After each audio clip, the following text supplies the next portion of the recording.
Joining me in the studio is Simon Hagedorn. He is the CFO of the company ENERTRAG, and he is dealing with exactly those questions. How are these things funded?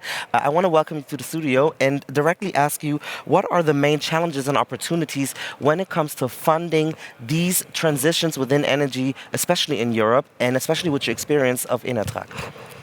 Thank you, Malcolm. Thank you, first of all, for having me here, but also for this opening question. We at ENERTRAG, we are a developer and IPP of projects, wind, solar and hydrogen, and this on utility scale. So I also want to refer my answer to this kind of projects and this challenge of obtaining long-term financing for these projects. So the advantage of renewable energy is that really the resource is for free, so you don't have big operational costs. In order to secure good financing, so the top revenue line, the turnover is therefore most important. So the biggest challenge is securing and getting certainty about offtake. This means having a price volume, having volume risks being reduced, having a stable price mechanisms via auctions, via auction premiums, market remuneration like PPA. And in order to obtain this, it's very crucial to be directly from the beginning involved in where can you obtain good PPAs, where can you obtain a secure price mechanism.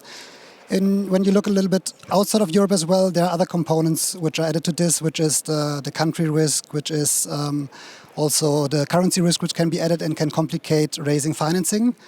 Depending on the project itself, it's also the possibility of getting the key components and the required infrastructure which you have to build up. All these risks together multiply and add on, so it's very important to mitigate this. And this is also the biggest opportunity. So how can you really get value in projects? It's by professionally realizing and de-risking projects. This means you go through the whole value chain, analyze the risks, and then look at the different project setup and the partners and try to allocate the risk to those partners which can best handle it.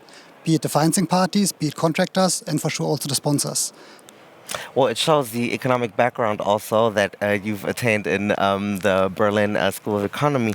I want to further properly understand when you communicate, when you get the finances, there's certain things, for example, hydrogen power, and you want to convince people why there's potential. Now, if you had to do that, how do you communicate? Where's the potential, for example, in green hydrogen power? So green hydrogen is very important for the energy transition, but also for the target state of a fully decarbonized energy system. So electricity is not the only energy which we need. We need energy also for other means, for the industry, for other purposes. And electricity cannot fulfill all of these functions easily. Hydrogen can work as a storage function, so you can store much bigger volumes of energy in pipelines, in tanks, etc. Then you could easily store them within a battery as for electricity, so there's a storage function. There's also the transport function, which for sure a pipeline already addresses, but also looking at countries, there are countries which have really rich and also a possibility of producing renewable energy at cheap prices. And those can export this energy and send it to countries which are net importer, which need clean energy. And this also can be done via hydrogen directly or via hydrogen derivatives, much better than sending ships of batteries which are full of electricity, which is not that easy. So this is the second function. And thirdly, within an electricity system itself, it's also a very important separator of prices. So looking at Germany, we already have several times of the year where, for example, there's the wind blowing or it's a Sunday and the sun is shining and there's more supply than demand, which means prices go down or even electricity is curtailed. So what can you do with hydrogen? You can say in times where there's big demand and higher prices, the electricity of renewable energy is directly fed into the grid. In times of lower demand and in times of therefore lower prices, you can convert the electricity into hydrogen, and this price separator is a very third important function. Thankfully, in the meantime, many parties have really already realized that this potential is there, and this potential is there seen by politicians, by market actors.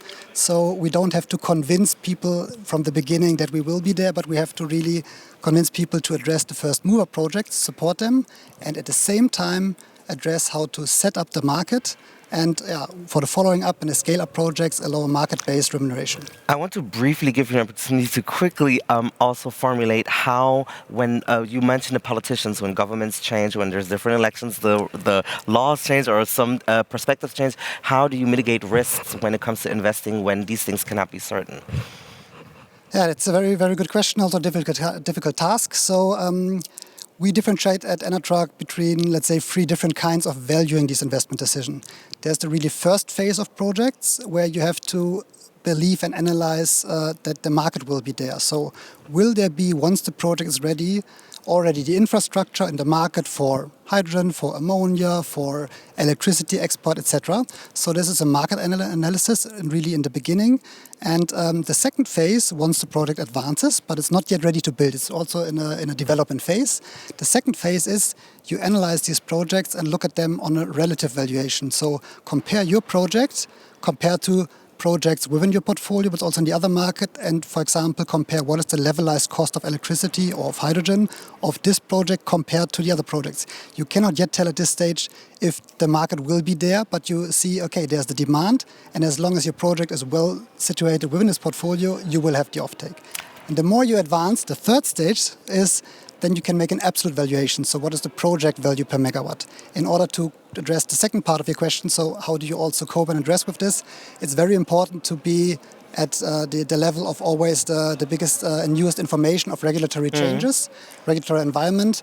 And we also are often asked for, let's say, our view on testing these regulatory changes within our projects and giving feedback to the different regulatory bodies. Does this change address the needs of the project and make the feasibility of the project easier?